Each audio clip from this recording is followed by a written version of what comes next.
Nimbus, the space gate to Dark World is charged up and now open. Welcome back, Twitch, YouTube, X. It's your boy KDZ bringing you guys another market watching. Again, guys, the reason why I do this video is because I have a huge passion for trading card games. I love talking about trading card games and I want to continue to build a community that has the same love and passion for admiring all those gorgeous little windows as I do. And with that, let's get into it. Yesterday we left off. We were talking about invocation. Like we're still doing the trip down memory lane. 2018, the year 2018. Looking at every reset that dropped in 2018.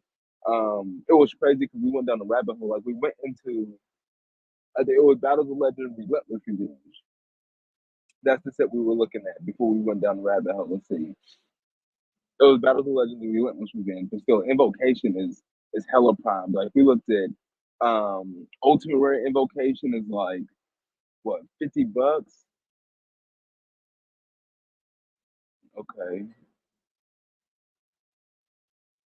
Like always, guys, we're doing these market watches outside alive with the live shooting alive with you guys. So, you're going to hear the birds and the bees, the wind blowing in the background, your occasional wind chimes clanging together. But yeah, we were looking at it and we saw Brilliant Fusion, a secret rare in Battles of Legends Relentless Revenge, and we just started like going down memory lane again. Like, what the heck was hot when the set actually dropped? And at that time, people were running the Gem Knights Wrath and Predator Plant Orphis Scorpio extra normal summon combo, like draw one, right? And Brilliant Fusion was a money card. It was like a $17-$20 super rare. Um, and the thing was though, before it got the secret rare pit and Battle of the Legend Relentless event. All right, hold on, babe. Daddy duties.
Invocation is primed right now. We were saying that the margins will probably be better if you snag the secret rares over the ultimate rares, but the ultimate rares are just like a mean buy right now because they've never been this cheap. Like ultimate rare invocation has never been this cheap.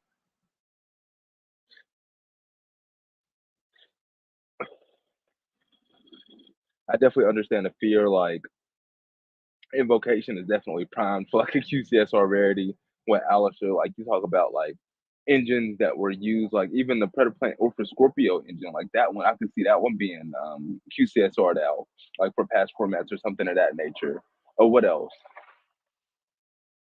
Or like Goki cards. Like there's a lot of different things that could get the QCSR rarity, but there's only so much time and there's only so many sets. So Konami, they're chomping at the bit a little bit because they have a lot of stuff that they could pit in this anniversary rarity, but they only have so much time to do it. But nevertheless, like we go back and okay, it was yeah, we want to go back to OTS tournament pack 6 and look at Brilliant Fusion one more time.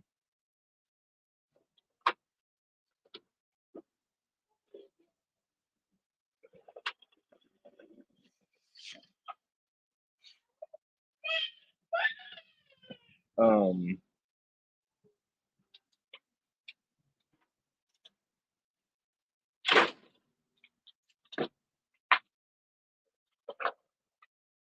yeah, OTS tournament pack 6. It's the invocation's never been as cheap, and it was pretty good to top it all off. But then you got Brilliant Fusion down here, 34 listings. Model we played at 20, but then near mint unlimited starting at 22, $23. So again, as Perfect Cell would say during the sale games, incredible looking card, great rarity, as cheap as it's ever been, definitely prime. But that was a little off topic. So we was in Battles of Legend Relentless Revenge. But let's go ahead and slide on over to what came out after Battles of Legend Relentless Revenge. That was June. So then in July we got, like I said, started at Codebreaker. Okay, then we got Cybernetic Horizon in July. And then we got Structured Deck Power Code Link. Yeah, we got Weekly Shonen Jump July 2018 membership promotional card. What is this? I think this is the last year. If I don't, ultra rare shooting riser dragon. So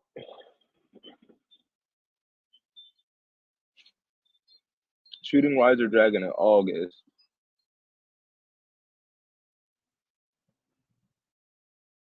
Cybernetic Horizon.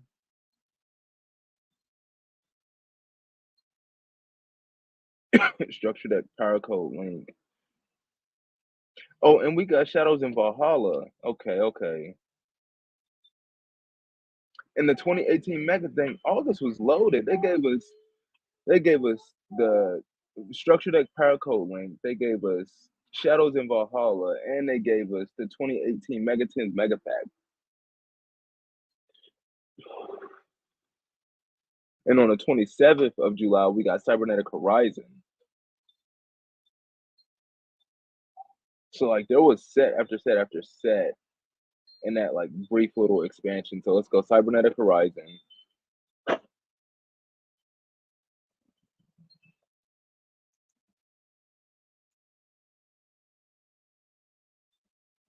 Um, Shooting Riser Dragon. And Shadows in Valhalla. Shadows in Valhalla was a weird one because it didn't like have three legit archetypes in there, unless they plan on like expanding on the outer entities. But Cybernetic Horizon, look, okay, so you got Danger Bigfoot, who we got a Brawl Sword Dragon, which came out tops. Brawl Sword Dragon came out $60 card. I remember going to locals and playing against. I can't even remember. I think it was like Burning Abyss, and they ended up summoning this against me, and like it hit me with like the effect during the battle phase where like it turned the monster to defense position and then attacks again. And I tried to hit it with Ghost Soldier, and then I had to read the card. And when I read the card, I realized that I couldn't do that. But just the interesting example of Yu-Gi-Oh players not reading and Bullsword Dragon just being a busted card. Danger Dracula and Danger Nessie, which just got the QCSR treatment. Pinpoint Landing. I don't think Pinpoint Landing has a reprint. 116 listings as low as 108, market price 432. Still pretty prime. This it's way more expensive than what it used to be. It used to be cents on a dollar. A Ledger of Legend. This one doesn't have a reprint either. Dragunity Knight Ascalon. I don't think that has a reprint. This set has some interesting draw cards in here that just never came to fruition. It was always the Dangers and Bullsword tops the set. Some Cyber Dragon stuff like Cyber Dragon Hers was in here that used to have strong value.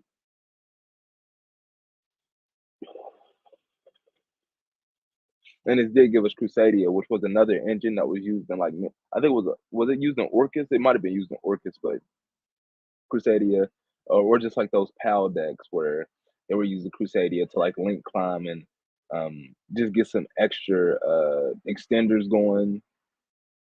But yeah, like Pinpoint Landing, Ledger of Legend, and Celestial Observatory, three secret rare draw cards that just never really called on here. Cyber Dragon Hers.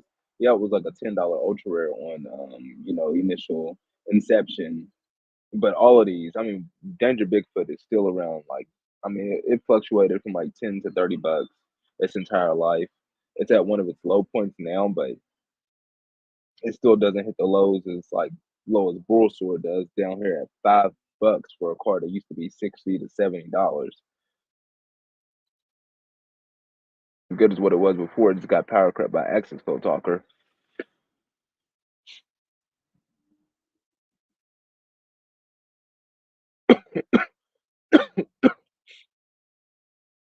Okay, they had Reaper Docus in here. There was quite a few different cards in here that impacted the metagame when the set released. New Noble Knight support. Actually, Heritage of the Chalice, I think that was a Soul Fusion, which we should be coming up here soon.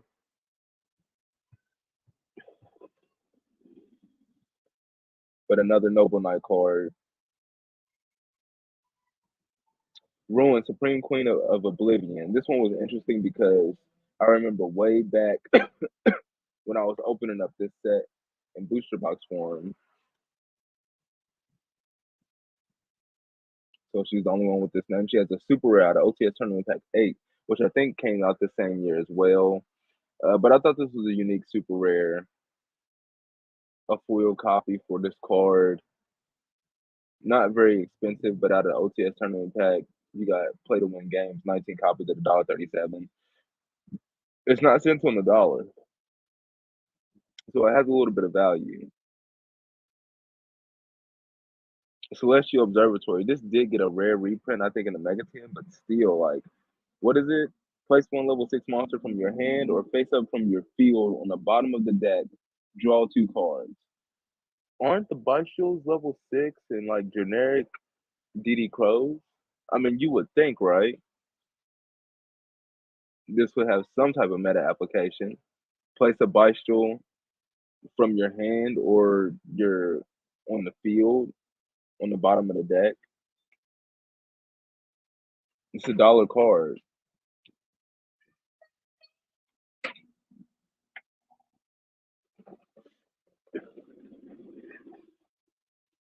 Playing more and more card games, being able to filter the deck cannot be like overstated. And then you have here Ledger of Legend. And Ledger of Legend, no, this card is $1 as well. And this one, okay, it did get a reprint. When did Ledger of Legend Speed Duel Streets of Battle City? It just recently got a reprint. What? Wow. That card did not have a reprint until what? They printed that in Speed Duel? Now, see, in today's day and age, that card might seem extremely slow. That is weird that they would print it in Speed Duel because Speed Duel has the name Speed in the name of the format. So you would think that the format is extremely fast. So if this card was already too slow for the current format back in Cybernetic Horizon for it to see any play, how quick, like, banish 3 cards from the top of your deck face down during your third standby phase after this card activating those to your hand. And it's like, in comparison to Speed Duel, like, is it still too slow? The common here is going for what, 25 cents? I don't know.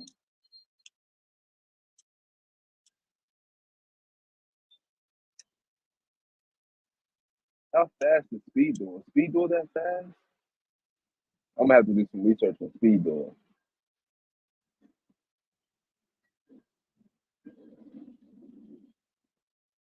because this just seems like it'll be broken in a slower format.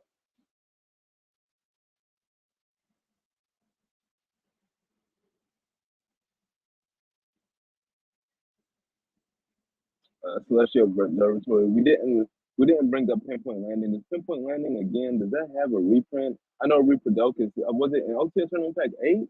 It may have been Reproducus got the super rare reprint in there. Let's go on the Pinpoint Landing. Nope, this one does not. This is the draw card that didn't get a reprint. If exactly one monster is special summon from the hand to your field, you can draw one card and you can only use this effect once per turn.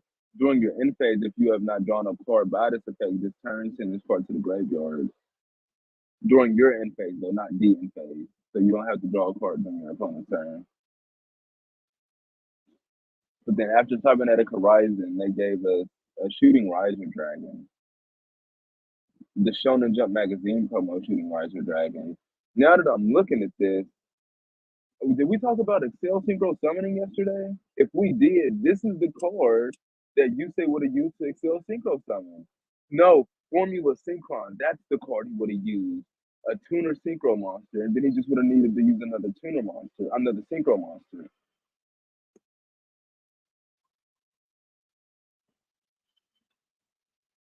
Then he would have just needed to use another synchro monster. But I was wondering what decks naturally fit into Yusei's decks that were synchro tuners. But Formula Synchron, obviously, they didn't freaking even have Synchron in the name. And then you have here Shooting Riser Dragon. So he has some pretty good tuner synchro monsters built into his deck. I feel like there's some more that I'm just like overlooking.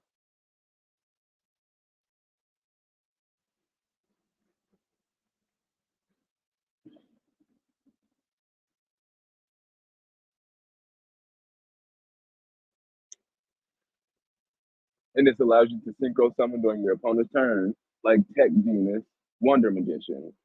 So there you go. And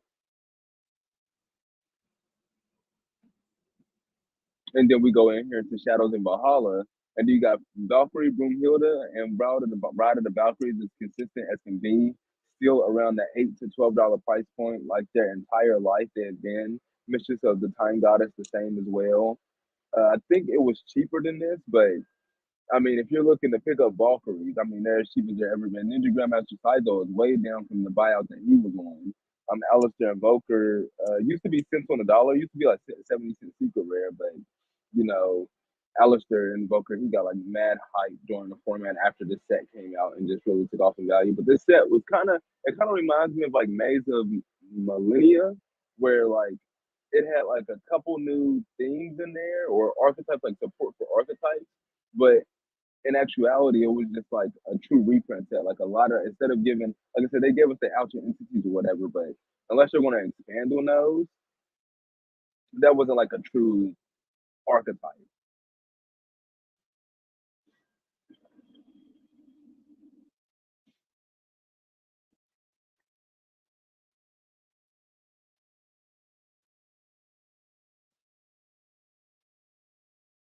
It's a very very cheap set. There is there a booster box on the market for this? I don't think. No, it's some listings. 150. Whoa, that's a bit much. For 150 bucks, you could probably get like a playset of every card in the set and put it in a binder. That's how cheap it is. Somehow, some way though, Ash Blossom and Joyous Spring Super Rare out of Shadows and Valhalla is still holding a $5 price point. Um, yeah, the commons are the cheapest copies around $2.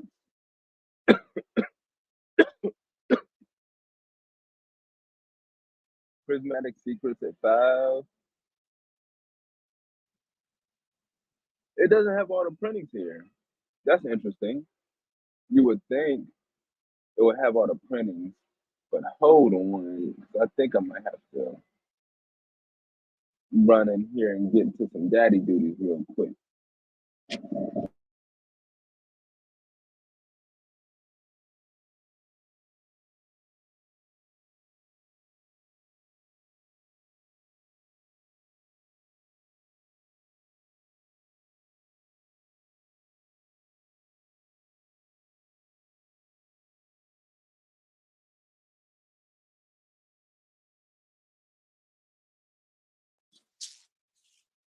Anyways, back to Ash Blossom and Joyous Spring. Uh, right, yeah. Let's type in Yu-Gi-Oh. Now we get all the printings of Ash Blossom and Joyous Spring. Well, the original print secret is down as cheap as it's ever been. It's sub $10 now, so that's pretty cool. Prismatic Collector's Rare outbeat the Prismatic Ultimate Rare. Okay, okay. $23 for the collectors, 17 for the ultimate. Platinum Secrets at 11, and Reprint Secret out of the 25th anniversary Reddit collection is at 5. So there you go. Blossom in a nutshell. I mean, take your pick for what rarity you want to ask. Yeah, you even got alternate art. Ash feet in here. Ash forehead, Blossom, and Joyous Spring. She's here for sure. Okay. Yeah, that was Shadows in Valhalla though. Okay, and then after Shadows in Valhalla, we actually got the 2018 Megatons Mega Pack. So we about to take a look at that, and then we got Dark Side of the Dimensions Movie Pack Special Edition. Wow, that was a set right there. I really, really like that set. A new TCG Forbidden Unlimited list takes effect. Is it going to have the year? Okay, yeah. So this is it. Oh, so this is the one where they hit Goblin, they hit MX Saber Invoker, so no more Zodiac. You're not searching Rat Pierre anymore. Is Rat Pierre already hit? Samsara Lotus, okay, was unlimited. Zodiac Rat Pierre. No, Rat Pierre wasn't touched. So at this point in time, you're getting Goki Gumbler loot. You're getting extra normal summons from Gymnite to Raffinite in these guys. And Nightmare Goblin. Firewall Dragon shenanigans, Zodiac shenanigans with MS Saber Invoker. Like this format was crazy. A Assault Core was put on the limited. ABC was running that strong, and they brought back Stratos. They brought back Exciting Night. They and so in Pendulum, Pendulum Edition was running strong. Electromite was at 3. They brought back Morphing Jar. Okay, they put Omega to 1. They brought back Card Destruction. Yo, this fan list was busted. They hit Hornet Drone, so Sky Striker was wow. This format has Sky Striker, Gem Knight to Raffinite shenanigans, Predator over Scorpio, Nightmare shenanigans with Nightmare Goblin, Gumblar shenanigans, Goki shenanigans, Spiral shenanigans, Zodiac shenanigans with Sky Striker. Wow, this format was insane. Dark Destroyer was limited. They brought it to 2. Called by the Grave was unlimited, and we had Called by the Grave at 3. Uh, Scapegoat was unlimited. They brought it to one. I think like Sky Striker was abusing Scapegoat.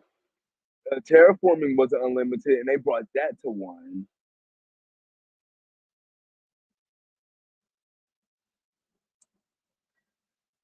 Okay, this that was that was a ban list. They missed Gumblar though. I think they might have got Gumblar a little bit before this. I'd have to.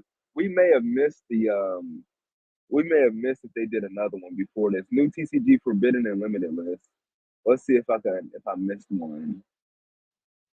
I'm gonna look for new TCG Forbidden and Limited list back in April. No, that was the newest one since we got Gumblar, and they didn't hit Gumblar. So we were running with Gumblar a little bit longer than what I thought. Um, but we need to look at the 2018 Mega Tens Mega Pack, and we need to look at the Dark Side of Dimension Special Edition. I really, really like that set. That set is goated in my opinion. It was so weird because the 2018 Mega Tens Mega Pack, the 2018 Mega Tens Mega Pack reprinted a lot of cards from 2017, like from Maximum Crisis and from Code of the Duelist. I don't think Yeah, this was the last time they did the Mega 10 Mega Pack like this actually, where they did the last two sets of the previous year and the first two sets of the current year in that year's Mega 10.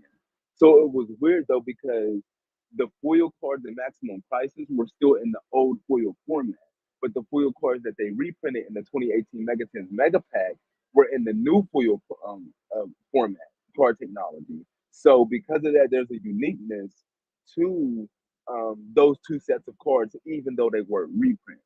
They were printed in two different card technologies. So let's go 2018.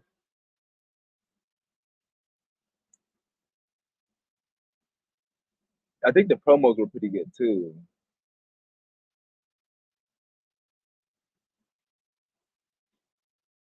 Okay, so you got quick launch, evenly matched, heavy metaphors, electromite, firewall dragon, Sir Aegis Goldra, Supreme King Zarg, and they reprinted them all in the same rarity, in the exact same rarity that they came in their core sets.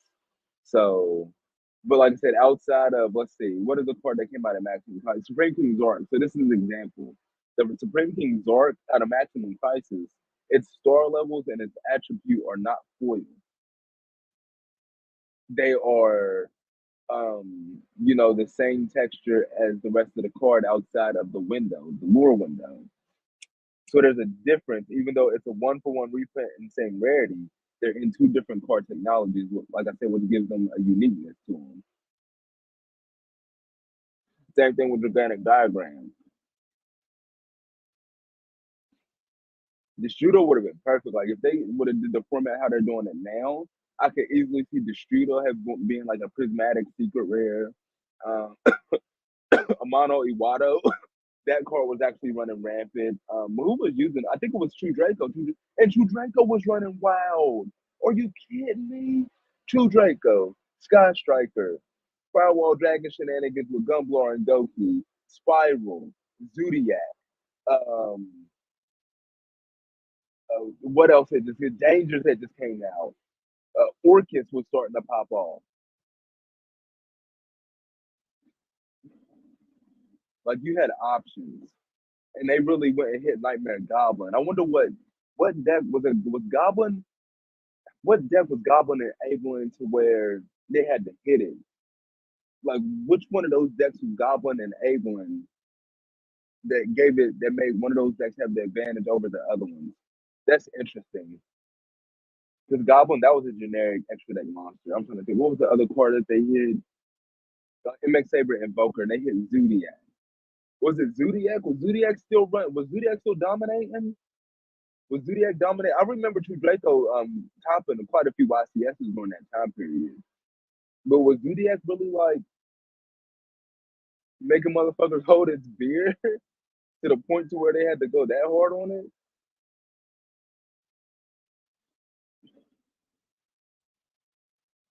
Well, that could be why Zodiac is where it's at on the ban list right now.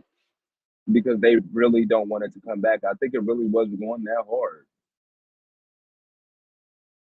Looking at here on this first page of this mega pack, though, like you have commons up here competing with secret rare prices. Like Amazon is Empress common, 25 listings. Ojama Duo common, 41 listings. Mech Knight Purple Nightfall secret rare, 109 listings as low as 67 cents. Like it's right. Mythical Beast Master Server secret rare. The Ascendant of Thunder common. Like you have some really interesting commons on this first page in the 2018 Magazine Mega Pack.